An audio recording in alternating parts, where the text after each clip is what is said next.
Well, here we are, end of 2023.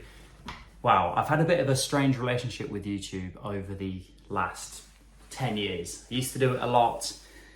I fell out of love with it, deleted all of my videos, and now I'm making some music again, some solo music outside of my work with the Vamps.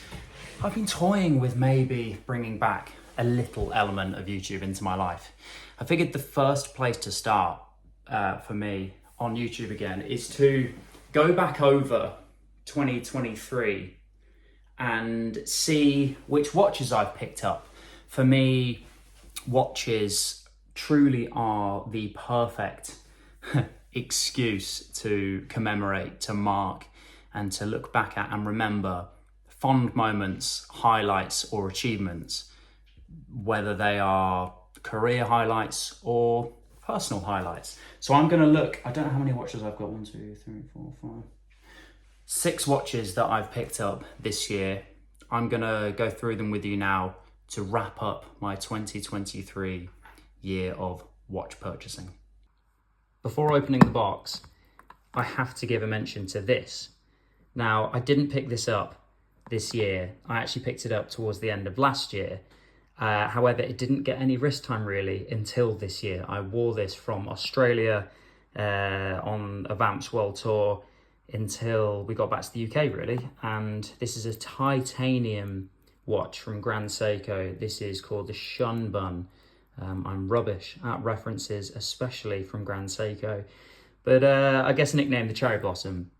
This is my first titanium watch, and I was pretty apprehensive about titanium. I was quite ignorant, thinking that I couldn't wear titanium because it felt inferior or, I don't know, less luxury to its steel counterpart. However, after doing, your research and realizing that titanium is actually stronger and also offers that amazing quality of sometimes you forget you've got a watch on your wrist. I love the fact that this can be dressed up, dressed down, and the beautiful thing about this dial is it changes in the light. So right here now, it looks pretty silver, doesn't it? But this, an Australian sunset, it sort of shot this beautiful, beautiful pink, almost orangey pink shade. And I find myself looking down at this dial multiple times a day. I never get bored of this watch. So it's a bit of a cheat submission for me. Seeing as it's technically not a 2023 watch, but it only really received wrist time this year, so I'm counting it. I'm sorry. Right, here we go then. This is a collection of watches that I've picked up in 2023. So, where to begin? Well, I guess I'm going to do this in chronological order. So, I started, as I mentioned, with the Shun Bun from Grand Seiko. I started a tour in Australia and kind of worked my way back around the world until eventually getting home towards the end of February. When I was in Japan, I had this dream of picking up a vintage Seiko, the dream would have been a vintage Grand Seiko. I was only in Japan for a couple of days, and despite my best efforts, I saw some pretty beaten up Seiko 5s that, weren't even vintage, to be fair. And I left Japan feeling slightly disheartened and disappointed with myself, because it's quite rare that I get to go to Japan, and to leave Japan without a watch kind of broke my heart a bit. Little did I know that the next stop, Bangkok, would allow me to leave with 2 new watches. If there's a theme running for this year, it would be vintage. I've been collecting watches for probably 6 years now, but this is the first year that I've really kind of jumped into the whole vintage thing. So this is chronological order here. I picked up these 2 watches in Thailand. So this is a quirky little 80s Cartier. It's the musty Cartier tank, manual wound, really, really thin, as you can see there. This is beaten like to hell. But what I love about it, you can see, I find it funny, right? They call it like a, what do they call, like a spider dial, I think, if I can get it to focus. Like a spider dial, because it looks like a spider's web on the dial. Like you can see the crack in the light.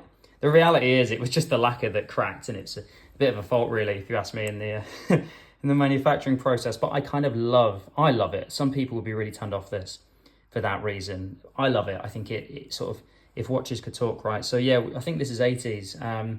Really small, not even sure what size. I mean, this was purchased for my wife, but you can see here, it's like, I mean, look, I'm definitely a strong proponent, of rocking smaller dress watches every so often on a suit. I find myself wearing this every so often. If I want to do something slightly different, straps not original as far as I can tell. I mean, pretty naff strap if you ask me, but I like it. I think, you know, sometimes you need to pick up something that speaks to you, and for me, my wife loves this watch. So when I saw it, I figured we'll pick this one up. Following on from the Cartier, we have, I said that I wanted to pick up a vintage Seiko in Japan, or a vintage Grand Seiko. Now this for me is actually better than anything that I saw in Japan. This is, I believe it's a 1963 Seikomatic self data, which is really cool. So my knowledge on vintage watches is pretty barren. However, I've really been trying to do my research on what I've picked up. I believe that this is the first automatic Seiko made, the Seikomatic. And I mean, if I've just completely made that up, then please don't sue me. But as far as I'm aware, this is one of the original automatic Seikos. Now, what I love about this is this was made around a similar time to when Grand Seiko started. So I like to sort of have this belief that when they were designing the Seikos of this era, they were sort of thinking about Grand Seiko at the same time. I love the fact that with this, it's pretty chill. I mean, you know, it's not the sort of watch that anyone who doesn't really care about watches will look twice at. But for me, it's a little bit of Seiko history that I think is lovely. And to think that this watch is, 60 years old? And really, I mean, it works still for a start. You've got to give it a bit of a shake. But the fact that it works is, I mean, it's a testament to Japanese watchmaking, right? But I just love the simplicity of this watch. It's small. I think it's 36. It might even be 30, 35, 34. Wait, 30? No, I think it could be 37 actually. But I love it. Again, can't imagine why this is not the original strap. But for, you know, an affordable price, all things relatively speaking, this watch is great. This is my favourite vintage watch, I think. I mean, I'm interested in what the comment section thinks about what constitutes vintage. For me, I was thinking this yesterday actually, like in my head, if I think vintage, I immediately think like kind of 80s and older. But then I was thinking, well, actually the 90s is like 30 years ago. Does that count as vintage? I'm not too sure. I think as I get older, I'm more worried to say that vintage is actually close to the year I was born. But anyway, not much else to say about this, apart from this is quite rare, this particular example. I think because it's like water 70 proof. There's different proof ratings on some of these. And this, I think, is the most kind of like waterproof. Not that you bloody want to swim with it, but I think this is the sort of like the top, well, one of the top specs of this reference. Yeah, not much else to say about that, but really, really happy with this Seikomatic. Next, chronological order, we have, which is hilarious. If you'd said to me,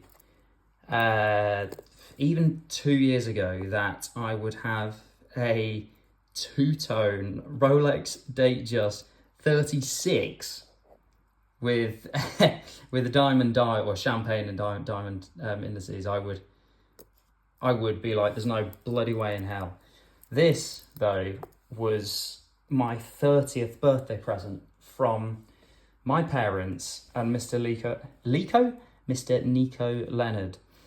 I can't tell you how wrong I was about originally being anti-bling. And I know there's a real movement at the moment, isn't there? There's a real I don't know, revival of gold watches, specifically yellow gold, and even diamonds on guys, and 36 as well. You know, kind of taking a step back in time almost. If we look at sort of like that 40 or 42 mil case, we're down to something like this, which is, you know, kind of crazy looking about the trends of watches.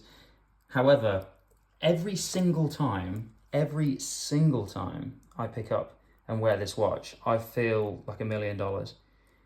Again, like diamonds and gold are not two things that I'm drawn to. I'm a pretty simple guy. Like I don't wear jewelry per se.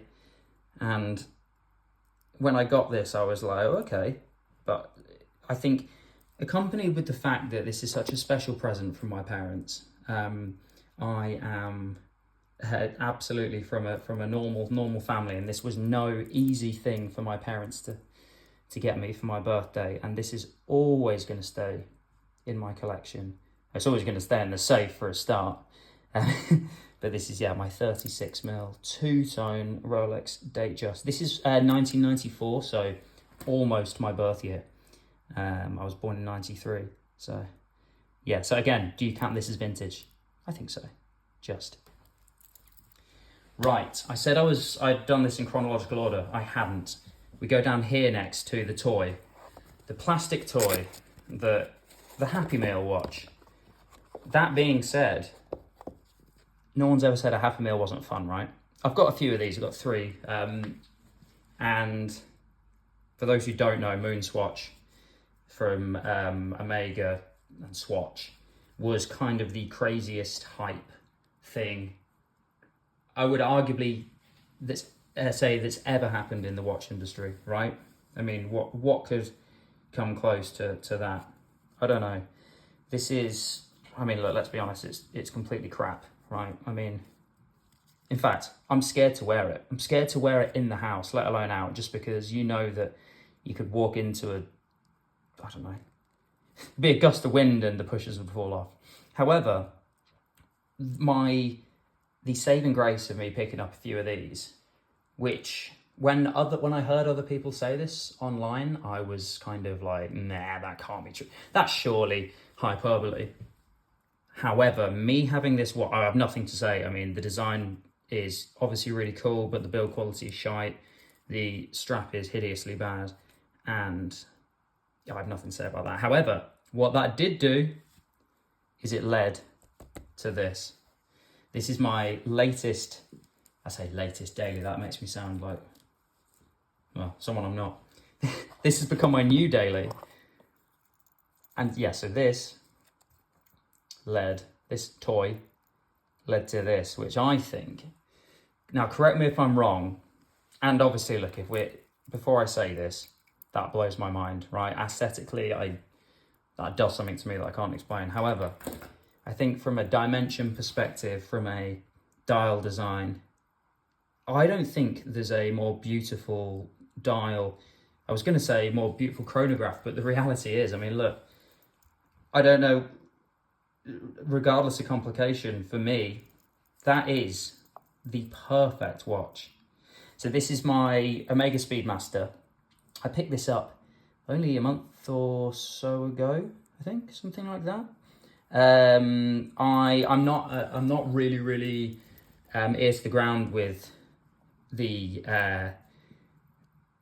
history of Omega massively. Like, obviously I know the first watch on the moon and stuff, but I'm not, you get some real die-hard Omega fans that know all the ins and outs of the different references. However, this is the same model. This is the previous generation, I believe. Correct me if I'm wrong.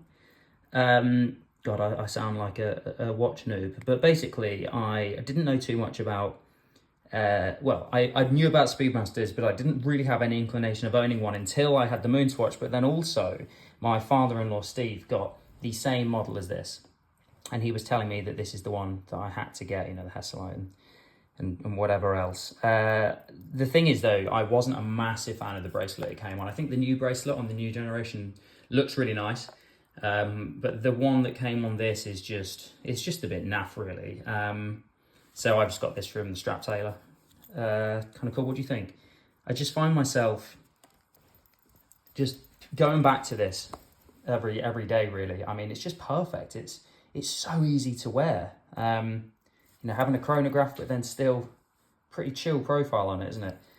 Just think sort of for the money as well. You know, you can pick these up for under £4,000, where you can get them much cheaper if you're prepared to get a battered one.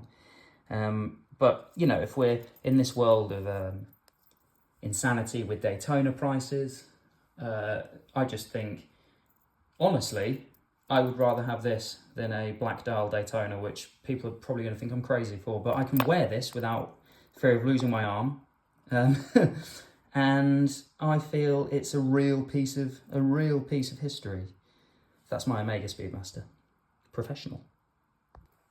So, I was just speaking about this for 5 minutes, and then the camera died. So I'll quickly run through this now. You know, when you get to that point in kind of November, and you say, right, there's definitely no way I'm going to get any more watches, especially after picking up my Speedmaster Professional recently. Anyway, I was in South Africa in Cape Town doing a couple of festivals with the Vamps. I found myself in like a street market, and there was a box of watches that was kind of covered with loads of paper, and there was a slightly older French lady sort of manning the stand, and I said, oh, can I have a look at some of these watches, please?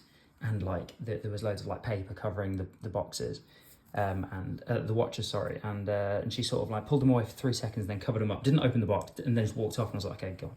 So I felt slightly pressured. I mean, we speak about AD experiences being suboptimal. I can tell you this was probably the worst customer experience I've ever had across purchasing anything. So when I saw this, bit of an impulse buy, didn't know what it was, thought it was probably a Frankenstein of sorts, picked it up, but then did my research, and I'm pretty happy with it. So this is my Omega Electronic F300 which is, so basically, I believe this is, if anyone knows more, please do let me know, but this is early 70s, I would say 73, 74. This preceded quartz, so there's a battery in this, but it's recently been serviced, and apparently it's quite difficult to find these in working order that keep time. Now, this keeps absolute perfect time, which again made me think, God, it must be, maybe it's a fake or something. And one of the reasons that I thought this is, I mean, one, it's been polished within an inch of its life, so the color, it's gold filled, and it's slightly different, I guess like shade, warmth to some other ones I've seen online. The strap is obviously not original, the buckle doesn't match, kind of hideous, I want to swap that out. I thought that the case back was not, thought this cover was not original, because I thought that'd be a bit weird. Apparently that is original case back. I also thought there was, so the Omega emblem sort of covered with this really bright red, and I thought that maybe had been painted over. And also the chapter ring normally has markers, like minute markers. That's rubbed off. However, there is sort of like remnants of little, you won't be able to see it on here, but little markers, like remnants of markers where they were, which is a good sign. So I put it on a forum, and someone gave me back like a really amazingly lengthy response about it, and he thinks it is original, and he thinks that the reason that it's in the condition it is with the dial is that just the climate that it's been in. If it's been in South Africa for, well, up to 50 years, then it wouldn't be surprising that those markers could have maybe just kind of come away, or someone's scrubbed the dial, which would be a shame. But it is original, supposedly. I mean, this cost me, so look, we're speaking about like what a waste of money this kind of is. Same money, this, and look, in this you're getting what I would say is a, you know, nice bit of history. It'll keep the time. And you know, this, there's no way in hell this is going to last for 50 years. This has lasted 50 years, and it's a good bit of fun. I mean, the cool thing about this as well is it kind of it hums, because the battery goes which I just think is kind of crazy. I don't know how much rest time this will get. It was a bit of a pickup, spur of the moment piece, but yeah, really happy with that one. As fate would have it, my camera died again, so I'm gonna bash this last one out really quick. And I know that this is not a custom-made watch box, so the fit is awful. They don't normally live in this. They're normally locked away in a safe somewhere. Finally, but absolutely not least. This is a dream come true for me. Now, all of these watches are special for different reasons. And to say this is like my most special would be hard when I've got kind of, my birthday, 30th birthday present from my parents. But this, I think from a career perspective, this is probably, it must be up there. It must be up there. This is my Christopher Ward Bel Canto. Now, I've been a fan of Christopher Ward for a couple of years now. I heard about them years ago through my stepfather, who has got a couple of Christopher Wards himself. Now, I've been listening, watching their releases over the past few years and really, really loved them. But then when this came along, it just blew everything out of the water. And I don't think I'm alone in that. Christopher Ward are a British company, and I'm all for trying to bring British watchmaking back. Used to be a huge part of Britain, and then sort of after the war fell away. So I'm a massive supporter of any company in Britain trying to make watches. Swiss made, they also have their own movement, but yeah, British company. I borrowed a Bel Canto for the Vamps 10-year celebration at the Royal Albert Hall. We played there in May, and I fell in love with this. Like, at some point, I'm sure I'll do like a full collection video. This is by far the outsider in comparison to all of my other watches. There's obviously like a bit of diversity. Well, that's great. Brilliant. Well, that was embarrassing. First the camera dies and then the stand fell over.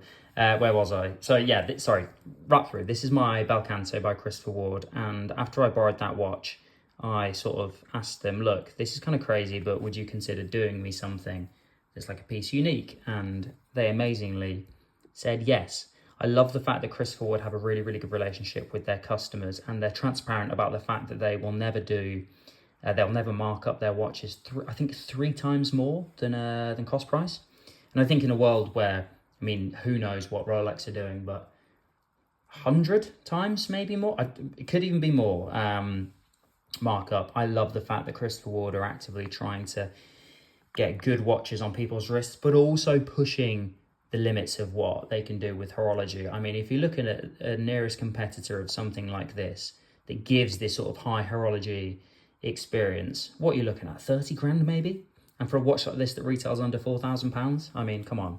Titanium, so really lightweight, really easy to wear. I've got it on the leather at the moment. I also requested a rubber strap for stage. It also has a cool bracelet as well, which is really great. And the cool thing about this is, I feel like I'm just being a Christopher Ward. This is a Christopher Ward ad now, but the strap just pops off really easy there with that quick release, which is brilliant. So easy to exchange the straps in and out. Anyway, so the idea with the dial here is I wanted to do something based on a guitar. So this is based on a 1954 Fender Stratocaster, the Sunburst. And, it's got the little gold pieces of hardware on there. It's got my name on the back. It's like moments every so often in life that you have to pause and reflect on, achievements and what's been possible. For me, like being able to pick up this watch, and I had a lovely lunch with Mike, the CEO, or founder CEO, and the team. It's just such a beautiful experience. I felt really welcomed, and I kind of like had I've had an incredible experience with Grand Seiko over the years, and I absolutely love the customer experience in their boutiques. But other than them, Christopher Ward are the only other people really that I have not felt like they're trying to throw me out the door as soon as I go in. So thank you, Christopher Ward, for making this whole experience from the initial designs right through to picking up an absolute blast. I am over the moon with this watch, and for those who don't know, listen to this. So the watch chimes.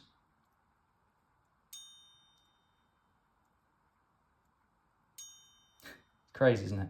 I didn't realize just how complicated it was to get the chime sound right and everything. I thought that they would just, get a sound and it would be fine and easy. It takes a long time to get a watch to do that, to sound nice as well. And someone said to me it's actually a D the note D that it chimes. And if that's correct, then that's brilliant, because that's what I tune my guitars to. So maybe I could use it for like a tuner or something.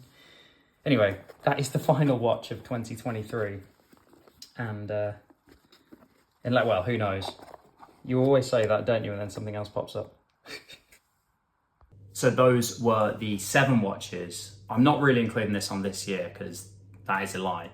But 7.5 watches that I acquired in 2023. Now, it's really important to say that I don't for one moment take for granted the extremely privileged position that I'm in to be able to acquire and afford these watches. This video is in no way intended to be a brag or a show of wealth or, oh, look at me. I'm not trying to show off. I'm merely trying to share with you probably my biggest hobby outside of music, and something that no matter where I am in the world, I take a little piece with me and try and bring a little piece back. Thank you so much for watching. And if you like these style videos, maybe I'll do some more. What do you think? Anyway, thanks so much from me, and I'll see you soon.